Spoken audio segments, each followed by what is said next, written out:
ใกล้ฮอดสถานที่แล้วใกล้แล้วใกล้แล้วเอาไป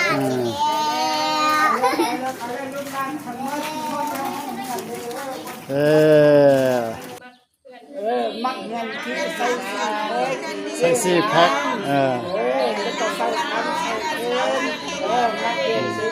มักเฮ็ดดีเฮ็ดงามใส่4 แพ็คเฮ็ดหลังดีงามๆเด้อเฮ็ดแบบลูลาเด้อมักเฮ็ดงามแบบนี้เด้อคนธรรมดาก็อยู่บ่ได้ต้องแม่นคนที่แข็งแรงมีปัญญาสลาดเฉลียวแล้วก็เป็นคนทั้ง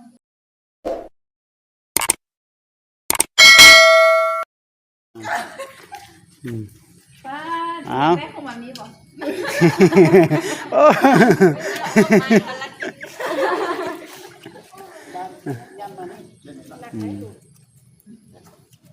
เอาที่ได้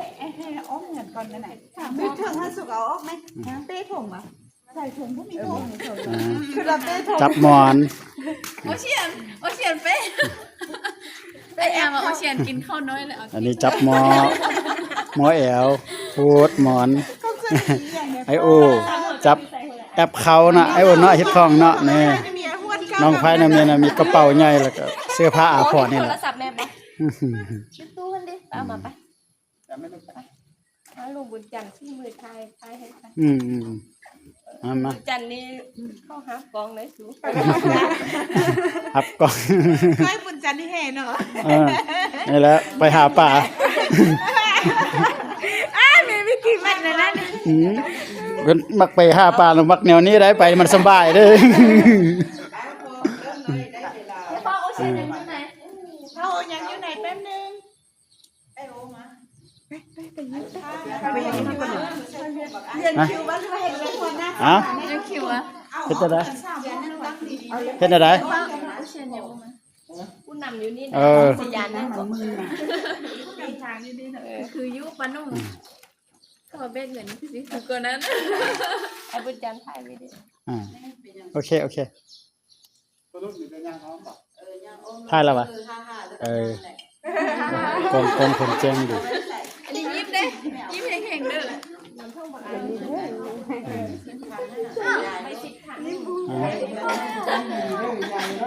กำลัง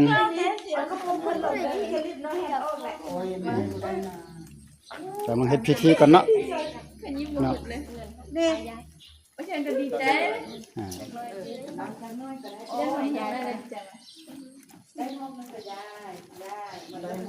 อย่าว่าอย่าสวรรค์นะมาซั่นเอาโดนคนเดียวเอามาปูแล้วก่อนนะพาอีกมันเรียนเที่ยวคนลงมาเฮ็ดฮิตของเป็นฮิตเป็นคองฮิต12ของ14นะไปบ่แม่นเบิ่งขวากระทึกนั่นเด้อโอ้มาตอดคนมามิลูกไอ้ยานั่งใส่ตาปีทงตีเลยอันเล่นขึ้นมาแล้วเล่นจะใส่จับอันนี้นะพร้อมแล้วหรอพร้อมแล้วจับดีได้เดี๋ยวได้ดีแล้วเว้าเอานี่พาไอรินมาอยู่นี่ลูกไอรินมานี่เด้อ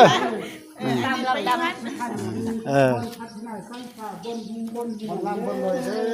บนลำบนรวยบนหังบนมีบนอันน่ะเงินคำนำแก้วลังมาเทมาอยู่ดีเด้อวันนี้เขาจะแห่อ้อมไปได้พี่น้อง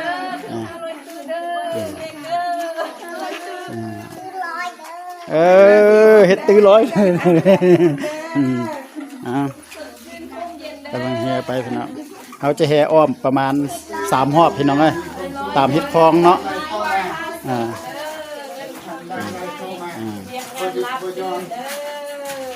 โอเชียนติ๊กเขาน่ะขึ้นสูง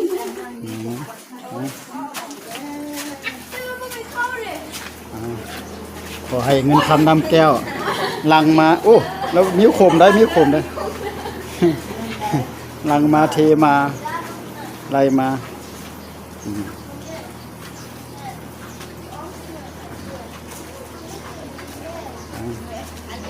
นี่นะ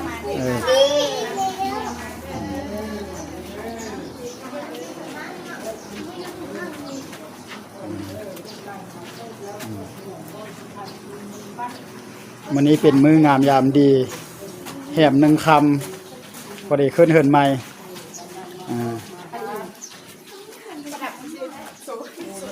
พอดีชุกบรรดาชุกบรรดาใส่ก็ลังมาเทมาไล่มา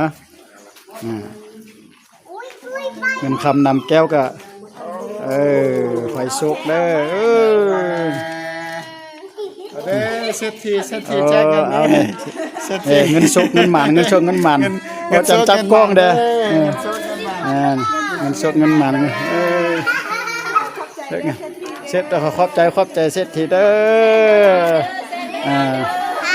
$1,000$1,000นี่อาจารย์นี่$1,000เด้อเงิน$1,000เงินเศรษฐีเด้อนี่น่ะเอาเด้อเซนเด้อ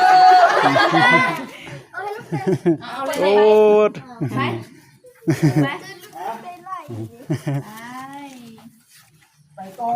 ไปต่อ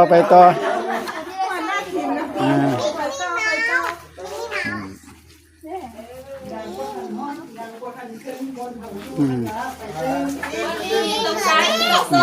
ได้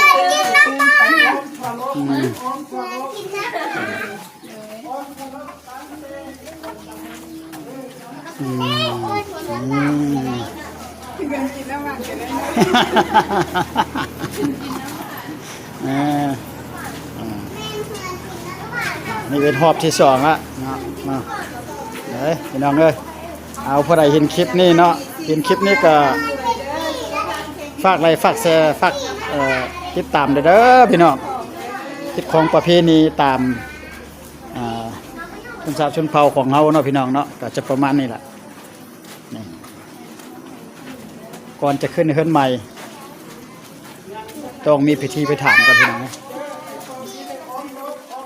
เอา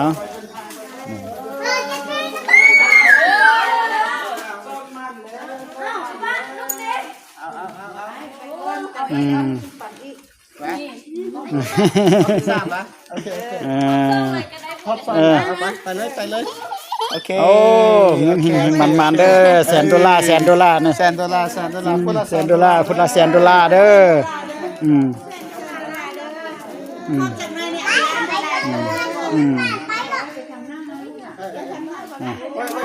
อไปทางหน้า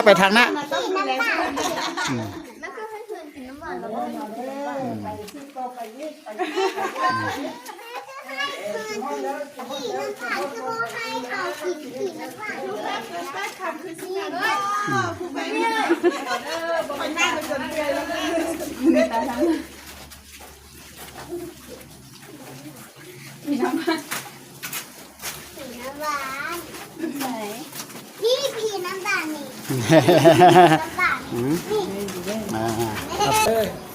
ใกล้ฮอดสถานที่แล้วใกล้แ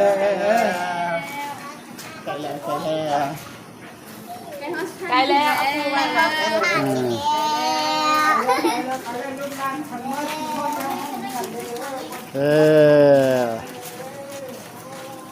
ไปบาทนี่นะพบสาวน้ำขนาดนี่เพื่อนกินพี่น้ำตาลมาแต่นาเมืองคำเมืองเงินเมืองทองเมืองห้างเมืองนี้เต็มไปได้ทั้งคุณเต็มไปโดยได้เห็นว่าลูกหลานปลูกเงินไม่ใส่สีแพ่งงามดีว่าสิมาคันคุณที่นี้ความเจ็บก็บ่มีความไข้ก็บ่มีทั้งมืดกันอึดยากปาดมองก็บ่มีทุกอย่างมีมืดมักงานแบบใด มักเงินที่ทักแต่ละคน มักเงินที่ใส่สี่แพ็คแล้วก็ใส่คันใส่มักเงินมักเฮ็ดดีเฮ็ดงามใส่4แพ็คเฮ็ดหลังดีงามๆเด้อเฮ็ดแบบลูลาเด้อมักเฮ็ดงามแบบนี้เด้อ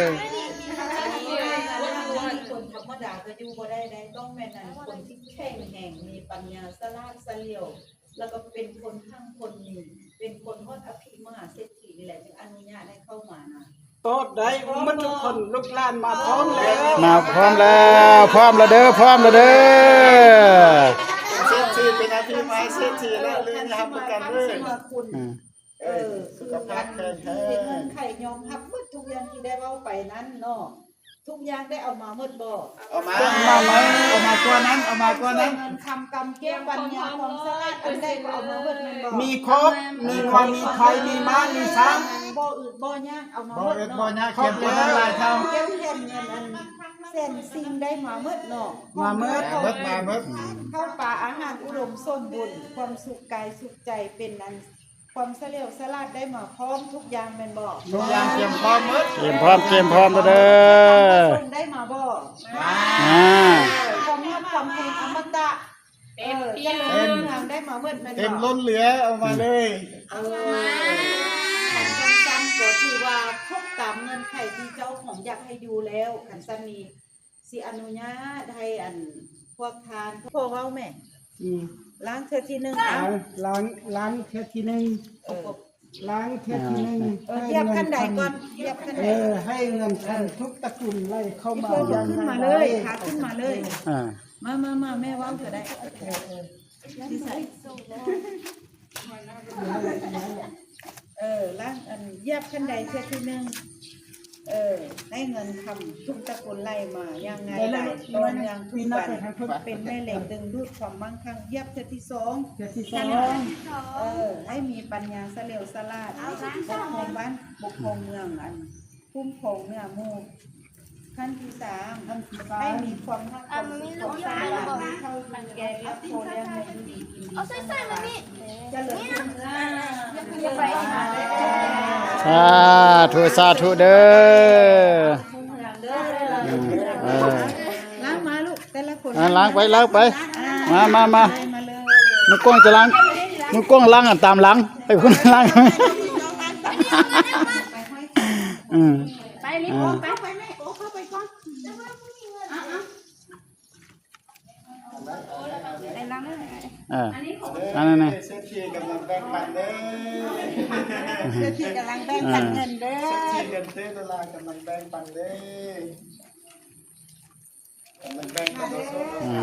มาเด้อ มาอืม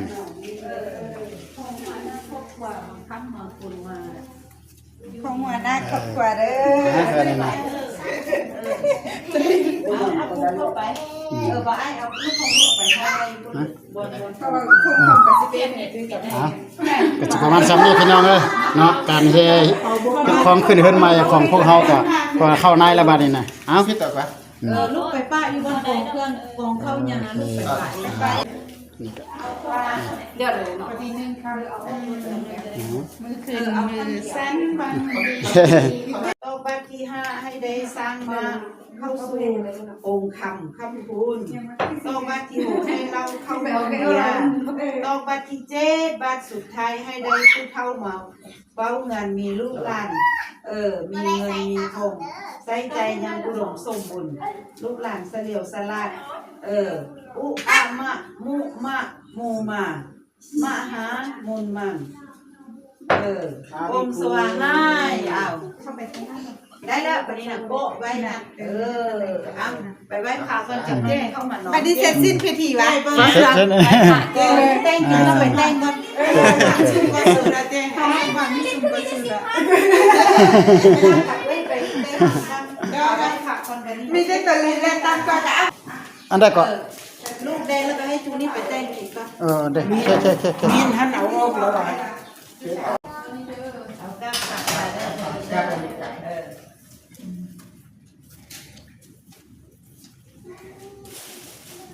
อ้าวมือนี้นะมือดีมืองามมือประเสริฐเลิศลำมือโศกมือใสมือหังมือดีมือลำมือแบบมือนี้นะมือขึ้นมือไว้กันลูกสายชมบานลูกไม้แสงตะวันไอโอเซียนไอรินทั้งหมดจะได้มาอยู่มาอาศัยอยู่นี้เป็นงานของข้าเจ้าคาดตัวแล้วเด้อโอแม่ก็บอก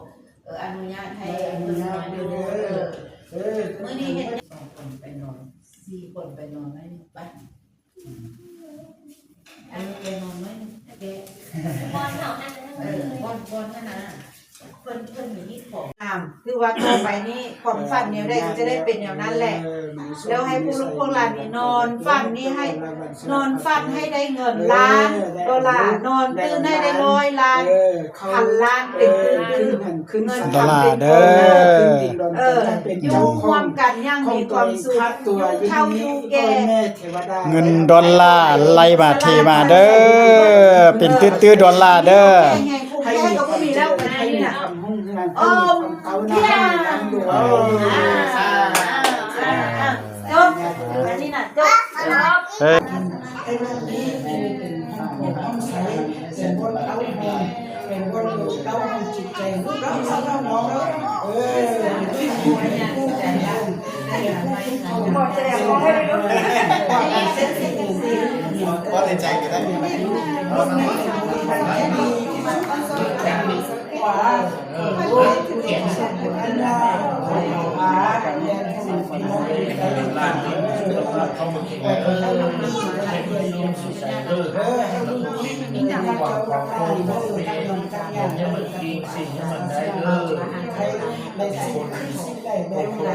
ด้วยแข็งแรงมีความสุขสมดังปรารถนาอ้าวนี่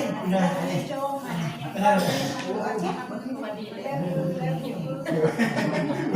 เป็นไอ้โอ้ไอ้จริงจริงเลยมาแล้วนะอันนี้บ้านจะซื้อหวานไปเนี่ย